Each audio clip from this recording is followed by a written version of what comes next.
I'm Deby, and here are the reports. Buhari meets with Chad transitional leader Mahamat Deby. President Muhammad Buhari is currently meeting with Chad transitional leader General Mahamat Idris Deby.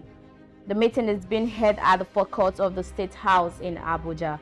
Both leaders are expected to discuss the transition process and the fight against insurgents in the Lake Chad Basin.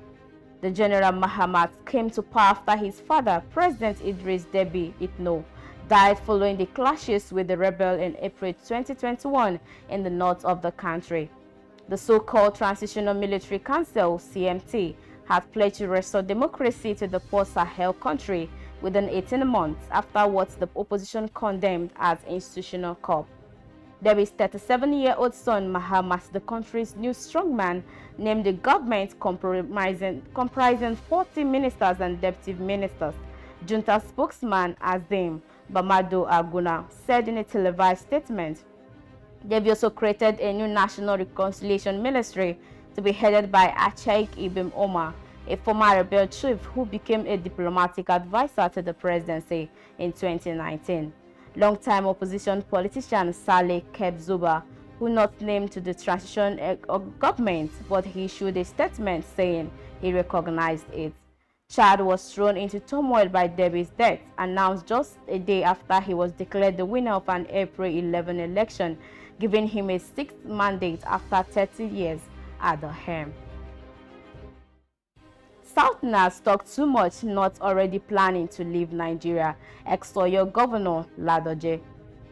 Former Governor of Oyo State, Rashid Ladoje, has said that the northern part of the country is ready taking action to leave Nigeria.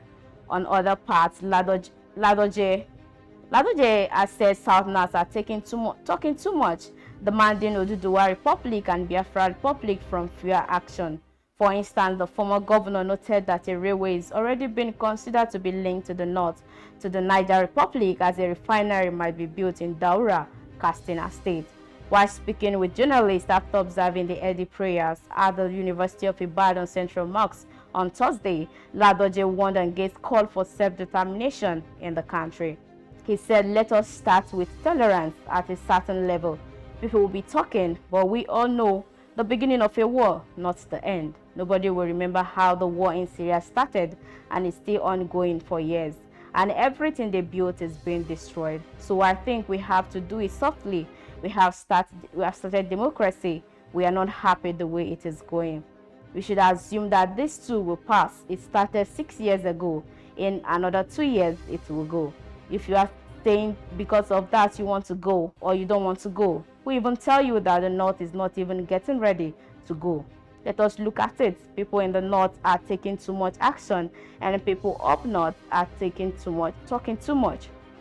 In Yoruba land, we talk too much. The north is also preparing to leave, and they are working at it. Do you think it is a mistake that they are constructing a railway to the Niger Republic when we have not built a railway from Ibadan to Kano, not even Abuja, and they said it is the first place we are going to spend our money? Can't the refinery in Kaduna be repaired? Why are they saying they want to build another refinery in Daura, Katsina State? And they could be bringing crude oil from the Niger Republic to the place. Don't let us deceive ourselves. Maybe a time will come when all of us will sit down together and separate peacefully." Still on the news, farmers raise the alarm as insecurity threatens food availability. Some stakeholders in the agriculture sector have appealed to the federal government to intensify efforts in curbing banditry, kidnapping, and terrorism as they can threaten food security. The stakeholder made the appeal in separate interviews with the News Nigerian agency on Friday in Abuja. They noted that the recent increase in kidnapping and banditry have made a lot of farmers run from their farmlands in search of safe hideouts. Mr. Paul Ikone, Executive Secretary, National Agricultural Land Development Authority, NADA, said there was a need to urgently address the insecurity challenges in the country in order to overcome challenges of food shortage. Ikone noted that dialogue remained critical in addressing issues of insecurity and herders, adding that a peaceful dialogue between farmers and herders could prevent for the future clashes. "I believe that the herders want their cattle to be healthy so they can sell and make profit. What it means is that they also want a conducive environment to do their businesses. So NADA is going to engage them and the communities.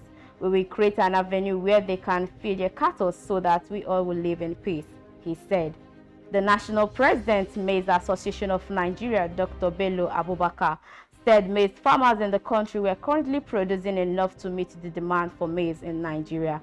Abubakar, however, stated that more needed to be done to sustain the achievement, noting that one of such was to provide good environment for farmers to work. He said that in order to achieve the desired environment, kidnapping, banditry, and terrorism must stop. On foreign news, 67 killed in Gaza, 7 killed in Israel, as UN warns conflict could turn into full-scale war. The worst violence in years between Israelis and Palestinians shows no sign of letting up Wednesday, as continued Israeli airstrike and Hamas rocket fire prompt the United Nations to warn the conflict could mushroom into full-scale war. Israel's bombing campaign in Gaza had now killed at least 67 people, including 17 children, and injured more than 388 more. According to Gaza-based Palestinian Health Ministry, Israel said at least 15 of the dead were Hamas militants. Stop the fire immediately. We are escalating towards a full-scale war, tweet UN Special Coordinator for Middle East Peace Protests to Westland. The cost of war in Gaza is devastating and is being paid by ordinary people. Israel holds other cars in Jerusalem, yet the city had never been divided. Militants in Gaza have fired more than 1,000 rockets into Israel since the last flare-up began Monday afternoon, injuring more than 200 Israeli civilians, the Israeli military said Wednesday. A 6-year-old boy became the 7th Israeli fatality when a rocket fired from Gaza struck a residential building in Sderot.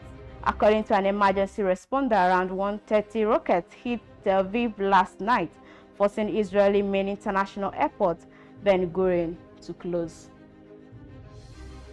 On entertainment news, fans celebrate Davido's daughter Imade on new app by the Dorian deal. Davido's fans have taken to Twitter to celebrate his daughter Imade, her new ambassadorian deal.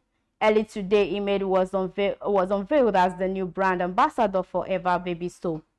The 2019 winner of the popular reality TV show Big Brother Naija, Mercy Eke, who is also an ambassador for Evans Industry Limited, welcomed Imade into the family.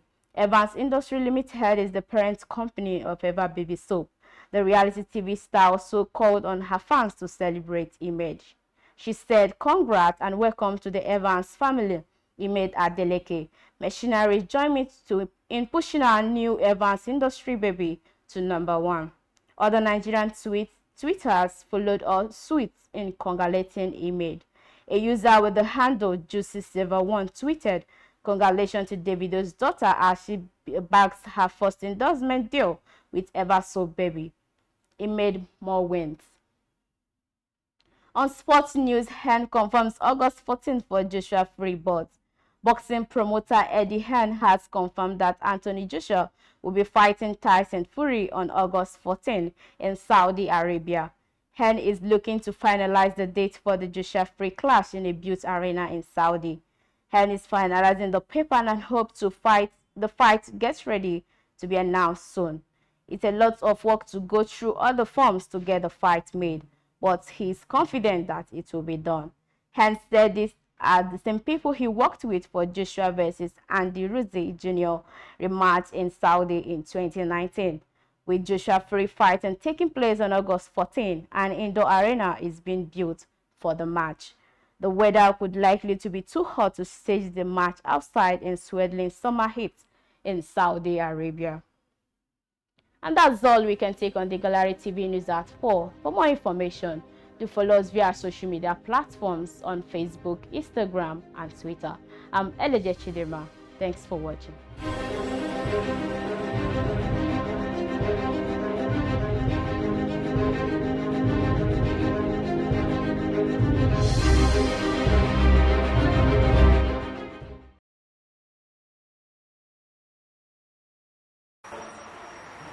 In life, you can never be too sure who to trust.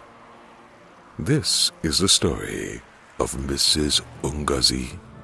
Mrs. Ungozi just wants to use the ATM. Good afternoon, Mama. Let me help you out to your withdrawal. You don't need to stress yourself. Thank you, but I can handle it myself. The man is just being kind, right? He just wants to help, right? Wrong. All he needs is a good look at the pin. Will he succeed?